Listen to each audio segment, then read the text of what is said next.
Hello बच्चों, तो आज अपन क्वाड्रेटिक इक्वेशन का एक टॉपिक पढ़ेंगे जिसमें सभी बच्चों को बहुत दिक्कत आती है। ठीक है, ये बिल्कुल इजी सा टॉपिक है, लेकिन फिर भी सभी बच्चों को इसमें पता नहीं क्यों प्रॉब्लम आती है। तो आइए इस टॉपिक को अपन अच्छे से देखते हैं।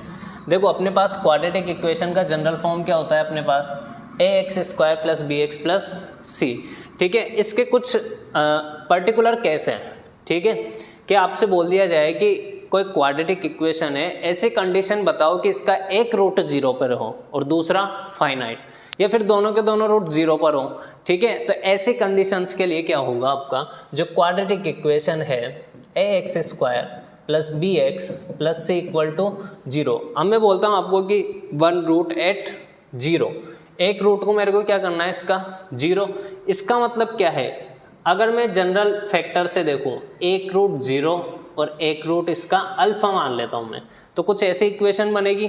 ठीक है, इसका मतलब x × x - अल्फा बनेगा। इसका मतलब क्या हो जाएगा? x² - x time alpha = 0। ये क्वाड्रेटिक इक्वेशन बचनी चाहिए। इसका मतलब क्या है कि यहाँ से आपका क्या गायब हो जाएगा? c। इसका मतलब क्या है? जब मेरे पास पहली कंडीशन होगी 1 रूट एट 0, 1 रूट एट 0, इसका मतलब क्या होगा मेरे पास? c = 0। चलो अब दूसरा समझते हैं, c = 0। चलो अब दूसरा समझते हैं कि दोनों के दोनों रूट मेरे क्या आ जाए? 0 पे। तो इसका मतलब क्या है? x - 0 और x - 0 होंगे इसके रूट्स = 0। इसका मतलब x² = 0। ये चीज़ समझने में आ गई? अच्छा, x² = 0 होगा तभी उसके दोनों रूट्स क्या होंगे? आपके 0। इसका मतलब क्या है? कंपेयर करेंगे तो b को भी क्या होना पड़ेगा? 0 और c को भी क्या होना पड़ेगा? 0। ये कब है? बोथ रूट एट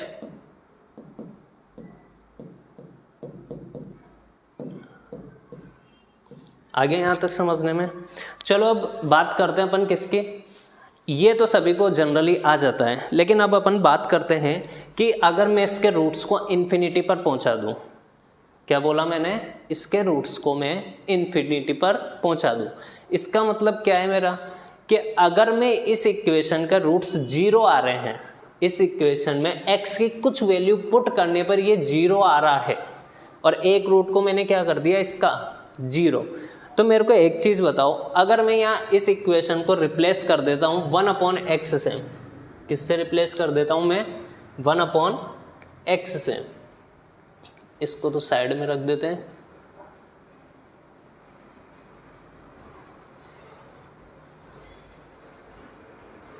ठीक है, अब थर्ड बात चल रही है अपनी, थर्ड वाला बात चल रहा है अपना कि 1 रूट एट इन्फिनिटी। तो इसके लिए क्या करेंगे? इसके लिए मैं कर रहा हूँ कि मैं इस इक्वेशन को रिप्लेस कर रहा हूँ 1/x, जो जहाँ पर x है उसको रिप्लेस कर रहा हूँ मैं 1/x से। तो ये क्या हो गया? a × 1/x² × b × 1/x + c = 0। जब मैं इसे फर्दर सिंप्लीफाई करता हूँ तो मेरे पास क्या बनेगा? a + bx + cx² = 0। अब मेरे को एक चीज़ बताओ, जब मैं इसका एक रूट 0 पर कर दूंगा तो वो वाला रूट क्या इन्फिनिटी पर जाएगा? क्योंकि इस इक्वेशन को क्या मैंने क्या कर दिया? 1/x। अगर मैं इसमें x एक रूट 0 पर लेता हूँ तो इसका रूट कहाँ पर पहुँच जाएगा? वो वाला इन्फिनिटी पर। आ गया होगा ये समझने में? क्योंकि अगर मैं इस इक्वेशन का 0 ले रहा हूँ तो क्योंकि ये इक्वेशन कब मिली थी मेरे को? 1/x। तो ये क्या बनेगा मेरे पास? 1/0। इसका मतलब उसका एक रूट कहाँ पहुँच जाएगा? इन्फिनिटी पर। तो अब कुछ ही नहीं करना, मतलब इस वाले इक्वेशन के रूट्स को आप कहाँ पर पहुँचा दो? 0 पर। ठीक है, तो इसका मतलब क्या होगा मेरे पास? अब मेरे को क्या चाहिए? 1 रूट एट इन्फिनिटी। तो इसका मतलब क्या कर दूँ मैं? a = 0, जैसा कि इसमें करा था ना मैंने, c = 0। तो इसका 1 रूट कहाँ पहुँच गया था? 0 पर। तो कांस्टेंट वाला टर्म अब इसमें a हो चुका है, तो ये क्या हो जाएगा? a = 0। अब मैं बात करूँ अगर बोथ रूट एट इन्फिनिटी, तो इसका मतलब क्या हो जाएगा? a = 0 एंड और क्या हो जाएगा मेरे पास यहाँ पर? b = 0। क्या ये चीज़ सभी को समझने में आ गई? ठीक है, तो अब इससे रिलेटेड एक क्वेश्चन करते हैं अपन। देखो एक क्वेश्चन है आपके लिए, अच्छा सा क्वेश्चन है ये। ठीक है, इक्वेशन दे रखी है आपको एक k square minus 1 into x square. यहाँ पर एक क्यूबिक इक्वेशन दे रखी है इंटू एक्स, यहाँ पर भी क्यूबिक इक्वेशन इंटू, ये क्या है, क्यूबिक इक्वेशन के साथ मल्टीप्लाई में ओनली 1 है। तो यहाँ से ये दिख रहा है कि एक्स स्क्वायर में क्या है, ये एक क्वाड्रेटिक इक्वेशन है जिसके साथ कुछ फंक्शंस के टर्म में कुछ फंक्शन है कांस्टेंट वैल्यू के टर्म में, ठीक है, वो जुड़े हुए हैं इनके साथ। तो अब मेरे को क्या बोला है कि ये कोई क्वाड्रेटिक इक्वेशन है जिसका मेरे को क्या चाहिए, 1 root at 0 and other is finite. क्या बोला है, 1 root at 0 and other root is finite. तो सबसे पहले मैं क्या कर रहा हूँ, जो इनके कोफिशिएंट है, करते क्या है अपन, a बराबर 0 या b बराबर 0 या c बराबर 0, जो रेस्पेक्टिवली कोफिशिएंट किसके होते हैं, एक्स स्क्वायर, एक्स और कांस्टेंट, तो उनको मैं एक बार 0 कर देता हूँ। ठीक है, तो जब मैं k स्क्वायर माइनस 1 को 0 करूँगा तो मेरे पास क्या मिलेगा, इम्प्लाइज k इक्वल टू क्या मिलेगा मेरे पास, प्लस माइनस 1। यहाँ तक समझने में आ गया। अब दूसरा क्या दे रखा है, दूसरा क्यूबिक इक्वेशन दे रखी है मेरे को, 2k cube plus 9k square plus 3k minus 14। अब क्यूबिक इक्वेशन को कैसे सॉल्व कर दें, k की वैल्यूज पुट करके, तो k की वैल्यूज मैंने 1 पुट करी तो ये इसको सेटिस्फाई कर रहा है, तो इसका मतलब k माइनस 1 इसका एक फैक्टर होगा। आगे अब सिंप्लीफाई करते हैं, k माइनस 1 है तो इसको 2k से डिवाइड करते हैं एक बार, तो डिवाइड करने पर मेरे को क्या मिलेगा, ये 2k क्यूब, ठीक है, माइनस 2k मेरे को चाहिए तो प्लस 11k, ठीक है, प्लस ये इसके हो गया मेरे पास फैक्टर। ठीक है, अब इसे वापस और फैक्टर कर लेता हूँ आगे, तो क्या बनेगा, ये 2k plus 7k plus 4k plus 14 equal to 0। इसका मतलब k की वैल्यू यहाँ से क्या निकल गई, एक तो 1 निकल गई मेरे पास, ठीक है, एक माइनस 7/2 निकल गई, ठीक है, और एक क्या निकल गया मेरे पास, k माइनस 2। यहाँ तक तो समझने में आ गया। सिमिलरली अब इसके भी निकाल लेते हैं कोफिशिएंट, तो इसको एक बार थोड़ा छोटा कर देते हैं।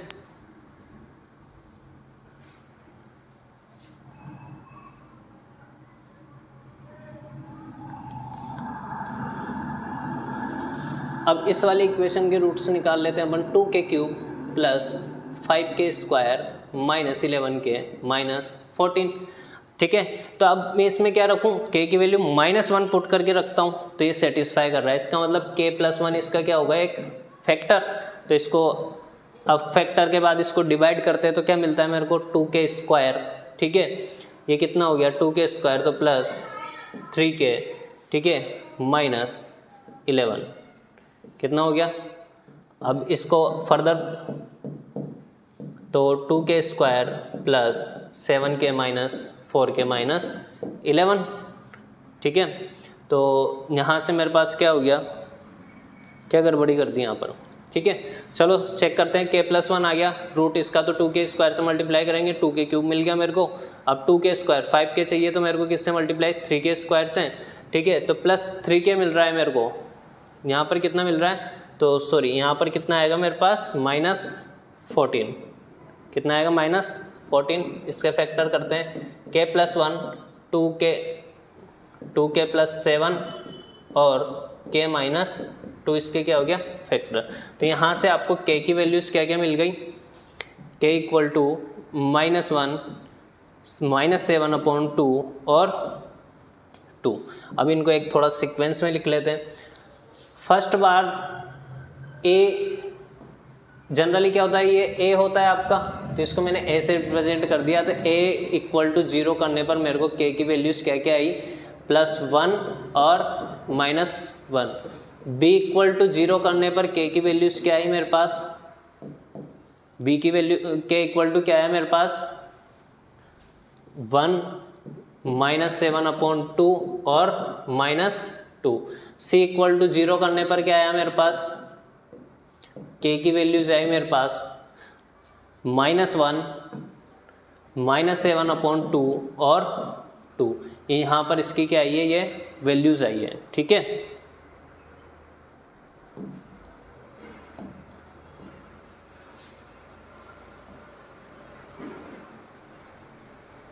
अब इसको जो मेन पार्ट है अब उसको काम लेते हैं अपन, इसको थोड़ा साइड में कर देते हैं, ठीक है। अब देखो क्वेश्चन पे आते हैं। अब पूछा क्या है, exactly one root at zero and other is finite. क्या बोला है इसमें, exactly one root zero. Zero होने के लिए क्या कंडीशन होती थी अपने पास कि कांस्टेंट को अपन क्या कर दे, जीरो, ठीक है। तो वन रूट क्या मिलता था, जीरो। तो कांस्टेंट टर्म क्या था, ये लास्ट वाला c बराबर जीरो। कांस्टेंट टर्म क्या था मेरे पास, c बराबर जीरो। तो यहाँ से क्या मिला, -1 -7/2 और 2। तो इसका मतलब ये आपके पास 3 आंसर आ गए। बस यहीं पर आपको ये गलती नहीं करनी है कि आपको ये तीनों के तीनों आंसर लिख दिए तो आपका गलत हो जाएगा, ठीक है। अब यहाँ पर आपको क्या पता करना है कि वन रूट को जीरो पर करना है और दूसरा क्या करना है आपको, फाइनाइट। तो वन रूट जीरो का मतलब क्या होगा, तीनों में से किसी एक पर सेटिस्फाई करेगा। चलो -1 देखते हैं। अब -1 क्या यहाँ पर भी आ रहा है क्या मेरे पास, अगर मैं इसको जीरो कर दूंगा तो दोनों के दोनों रूट भी क्या हो गए उसके, एक रूट क्या हो गया, इन्फिनिटी पर पहुंच गया ना। तो मेरे को तो -1 इसका आंसर नहीं होगा। अब -7/2 पर चलते हैं। तो -7/2 इधर और इधर कॉमन है। जब दोनों जीरो हो जाएंगे तो दोनों के दोनों रूट क्या होगा इसके, जीरो। और अपन को कितने चाहिए, एक रूट जीरो चाहिए। तो ठीक है, इसका आंसर क्या आ गया मेरे पास, 2। क्या आंसर आ गया इसका आंसर आ गया मेरे पास 2। अब बोथ रूट एट जीरो, अभी चेक करा किस पर आएगा ये, -7/2 पर। अब क्या बोला, exactly one root at infinity. One root से ये मेरे को इन्फिनिटी पर, इसका मतलब क्या करना पड़ेगा मेरे को, +-1, ठीक है। a = 0, +-1 है। तो यहाँ से अब देखो +1 -1, तो यहाँ पर देखो अगर मैं +1 लेता हूँ तो +1 इसमें भी आ रहा है। अगर ये 0 हो गया, ये 0 हो गया, तो ये क्या वैलिड होगा, क्या वैलिड ही नहीं होगा, ठीक है। तो इसका मतलब इसका आंसर, अब बोथ रूट एट इन्फिनिटी तो क्या होगा, दिस इक्वल टू 0 और दिस इक्वल टू 0, क्या हो जाएगा इसका आंसर, ठीक है। तो ये आपका क्वेश्चन था, ठीक है। Thank you everyone.